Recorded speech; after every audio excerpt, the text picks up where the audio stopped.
Hello and welcome to the Global Dialogue. I'm Shireen Bhan, and today we're in conversation with the President and CEO of Hilton, Chris Nassetta. Chris, many thanks for joining us here on the program, and it's good to have you here in India post the pandemic. Yeah, Shireen, it's great to be with you. Thanks for having me. And yeah, it's very nice to be back in India. It's the first time back since 2019. Seems like a long time, but a lot of great things happening in India, a lot of great opportunities for us, a lot of fabulous things happening in the industry, and really happy to be sponsoring HICSA here at the Hilton in Bengaluru. You know, I'll talk to you about India in just a second, but you talked about 2019 and how the world changed post the pandemic. And many wrote obituaries of the travel, hospitality and aviation industry saying that things will never go back to normal again. People are not going to travel, people are not going to fly. And yet here we are, 2022, literally every hotel chain, large hotel chain, recording stellar numbers, including yours. Yeah, I mean, I sort of famously said in like March, April, May of 2020, when asked by reporters on, blogs, on all the, international networks, how's the industry going to survive this? What do you think is going to happen? Isn't it true that nobody's going to travel like they did before? I said, I don't believe that to be the case. I think that people have a strong desire to travel for all sorts of reasons. Right now they can't because they're worried about health concerns. But when we get to the other side of the pandemic, I think it'll look a lot more like it did than it does. And to many, that was outlandish. I mean, to many, people would raise their, eyebrows, roll their eyes, chuckle. But I think I've proven to be right. Not that I'm always right, but in this case, I have been right. I mean, we've seen broad recovery around the world. Certainly here in India, we've recovered beyond the levels that we saw prior to the pandemic. And that's true almost everywhere in the world because people really do want to travel. It turns out that humans need humans. They want to travel for leisure and to have fun. They need to travel to keep their businesses going and to build relationships. And just like we're doing here at HICSA, they need to congregate at meetings and events in order to build relationships and innovate and collaborate. And so the industry is, many thought us dead during COVID, but we're certainly not. We're back, and things are quite positive everywhere in the world. And I think the opportunities everywhere are great, and particularly good here. Not just now, but I think for many, many decades to come in India. Yes, the recovery has been pretty secular. But what does the outlook for 2023 and beyond look like? Because we are dealing with global macroeconomic uncertainties. It's a challenging environment. Interest rates are moving up. Perhaps the stimulus buffer that people enjoyed, that is now going to be sort of something that we need to question. What will that mean? And maybe you've seen the best in terms of pent-up demand and revenge travel or what have you. What will that mean then over the next 12 to 18 months in terms of travel trends? Yeah, I look at it as like we have headwinds and tailwinds.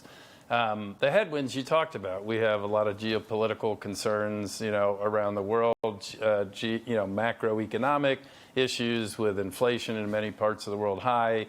And as a result, central banks around the world trying to curb inflation by slowing economies. That's generally not good for any business, including travel and tourism. And so those are clearly headwinds. Having said that, there's a bunch of tailwinds that are big benefits to the business. You mentioned pent-up demand. We certainly are still releasing pent-up demand, particularly, a little bit in the leisure, but particularly business travel and meetings and events. There's a lot of that. You have new demand because things have happened over the time of the pandemic that people realize that they need to catch up on things. You still have broader economic growth that is occurring in the midst of all this.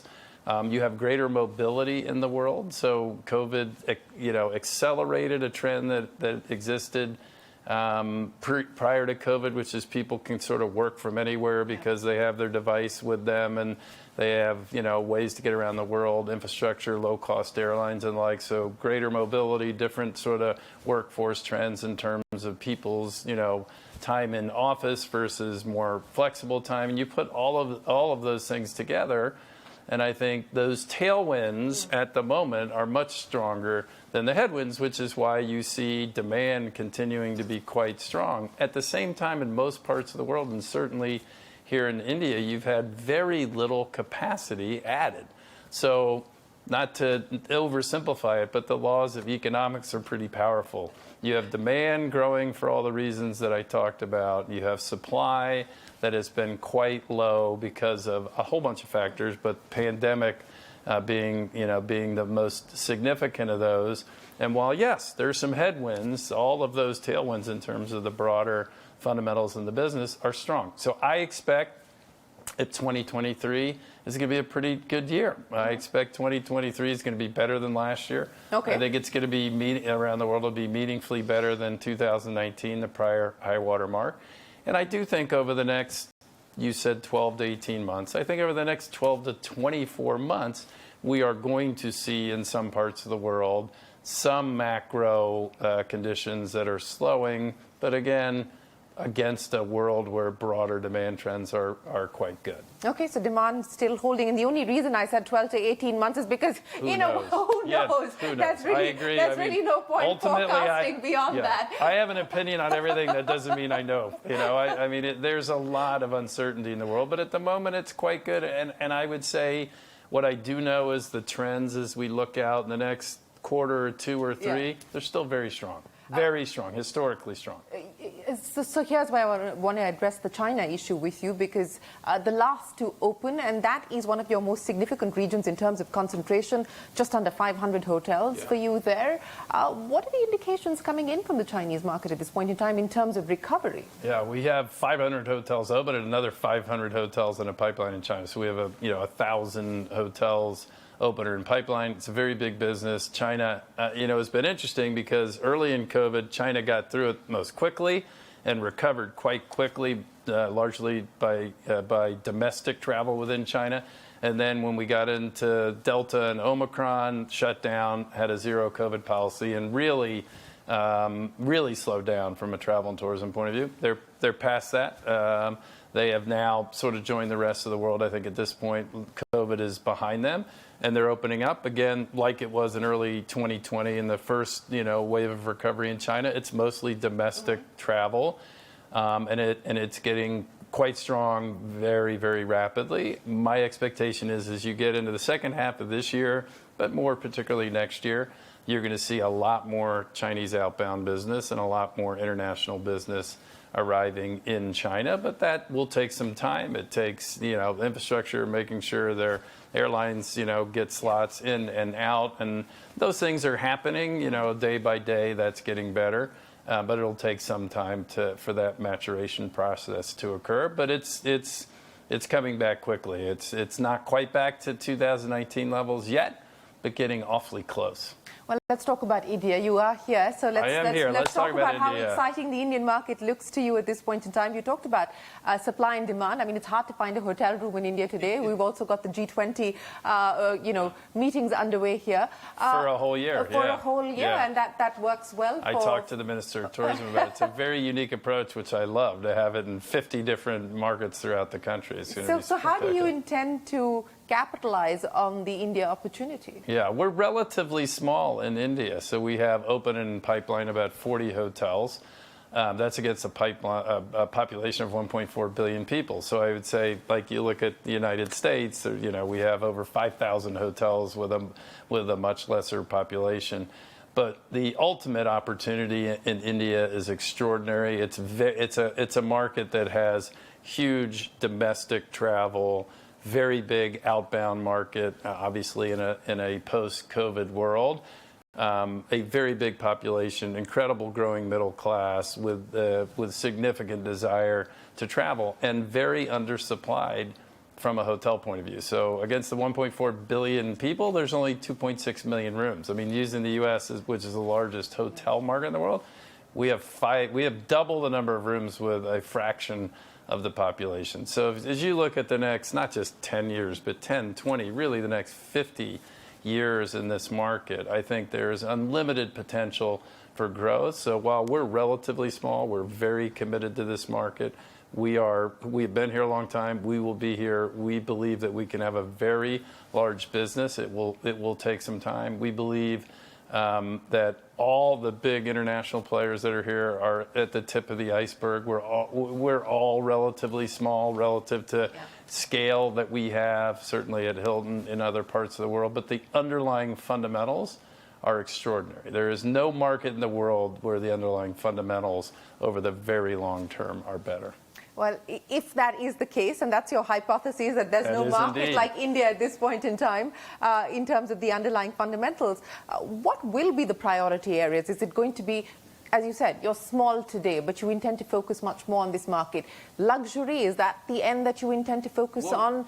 Premium economy, or the lower end of the market? Well, I'm going to give you a scoop. So luxury for sure. We're gonna sign at lunch today a Waldorf Astoria in Jaipur, which it's an extraordinary resort market, an unbelievable weddings market in India. Weddings are obviously a major industry all around the world, and particularly here in India. So we're really excited about getting Waldorf Astoria, the most iconic luxury brand in the world, in this market. We already have Conrad represented. And so we'll continue to grow in the luxury space. But the way we think about this market is the same way we think about every market. It's a network effect.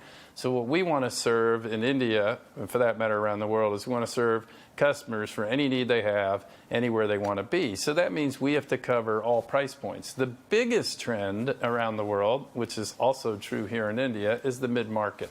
Why? Because the bulk of the population that is going to travel is in the middle class. And that's what those folks can afford. And so we very much like the luxury space, and we'll continue to do that. We like the upper upscale space with our core Hilton brand, the most recognized brand on earth. But we also will be very focused on the mid-market. For us, that is already represented by Hilton Garden Inn, which is here in this, but many more Hilton Garden Inns, as well as Hampton by Hilton, and potentially other brands in the mid-market. So when you wake up in India in 50 years, okay, what you'll have is much like we do in most of the other major travel destinations in the world, you'll have a very large number of hotels, and you'll have representation across all the different price points so that we can serve customers' needs for any travel. I don't know if I'm going to be around for the next 50 years or not. Sure you will be. I might not, by the way, I might not be, but...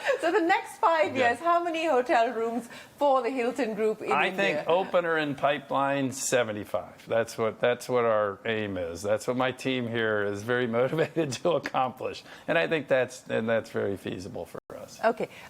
Outside of India, and let's talk about the trends that you intend to focus on.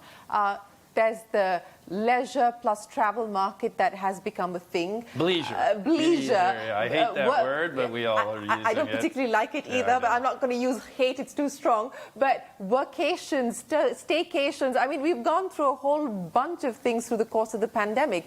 What are you seeing as emerging trends? How much of this is transient? How much of this is likely to be more permanent? I think the biggest trend I see is again, just the continuation of a trend we've been seeing for 100 years, and that is mobility. Okay, so why do people, sort of blend business and leisure travel? Because they're more mobile, because they can, because they have a little bit more flexibility in terms of their work environment, and they got this thing that they carry around in their pocket or their purse or whatever, where they can pretty much work from anywhere, so they're more mobile. They can get around. There's more airports, there's low-cost air carriers, rail, highways. There's a lot more infrastructure and that affords mobility. And so when you lift way up and you think about our business, over a very long span of time, what has driven the most important underlying driver of growth in our business has been increased mobility. People want to travel. We know that. That's the human condition. They want to interact. They want to travel. They want to see places. Having the ability, having the infrastructure, having the technology, and the flexibility in their lives that allows them to take advantage of that mobility is a very powerful thing. So I think bleisure, I think everything that you're seeing is a continuation of people having more mobility in their life, more flexibility in their life. And I think that's a trend that's going to continue. And I think it's going to be a very, very positive trend for our growth over time. You talked about mobility and the fact that you can pretty much now do anything across your mobile phone or laptop from anywhere in the world.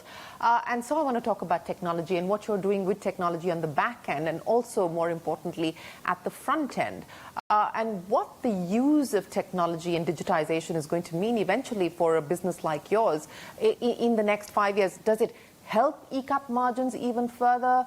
What does it mean in terms of workforce, workflow? Listen, I think in the end, we are always going to be a business of people serving people. So ChatGPT is not going to replace it's not, people? No. I mean, what technology is going to do, I think of technology, I sort of made up this phrase called phygital. It's the blending of the physical and the digital. I don't know, somebody made it up and I took it, or I made it up. That's how we think about it, is there's always a physical element to what we do, whether that's the hard product or the people serving people, the service delivery of our people. And then there's a digital element to it, how they think about when they dream about a vacation, booking or a trip, booking a trip, how they interact with us and do things during their stay, how we interact with travelers after the stay. And there's a bunch of things in that continuum of how we engage with a customer that can be digitized, that makes it more efficient, but also takes friction out of it and affords more delight to the customer. And in the process of doing it, allows our people to focus more on the things that we can't digitize, that ultimately allow us to curate a better human experience. And so that's how we think about it, is blending the human and the digital in a way that creates unbelievable consistency, but also a world-class friendly experience for the customer.